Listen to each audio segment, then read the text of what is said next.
Bon mercredi. Les réactions s'accumulent dans la région concernant Domtar qui confirme avoir transféré certains de ses ouvrages hydroélectriques. En fait, ils ont été cédés à une société en commandite qui, elle, appartient aussi à Domtar. La compagnie assure que ce n'est qu'une question de réorganisation interne pour plus de flexibilité administrative, mais il y a quand même des doutes, notamment au sein des élus. Surtout que pour l'instant, on ne connaît pas l'avenir de l'usine de Kenogami. Le syndicat est plus préoccupé que jamais. Le porte-parole du regroupement des organismes environnementaux en énergie lui donne raison. Il n'y a rien de plus rentable et de plus payant que de mettre la main sur un barrage et de pouvoir la vendre à une autre entreprise. Moi, je serais très inquiet si j'étais les membres du syndicat. Bon, là, êtes-vous prêts pour le show? Yes!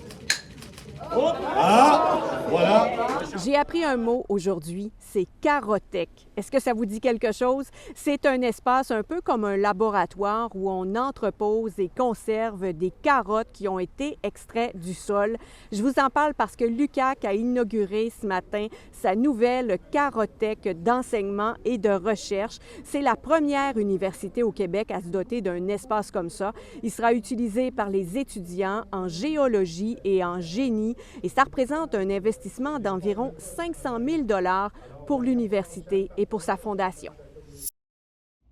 En terminant, tout un honneur pour le Festival du Cowboy de Chambord. L'événement a remporté le titre de rodéo de l'année dans le circuit des productions Wild Time au Québec et en Ontario. C'est la deuxième fois que le titre revient au Festival de Chambord.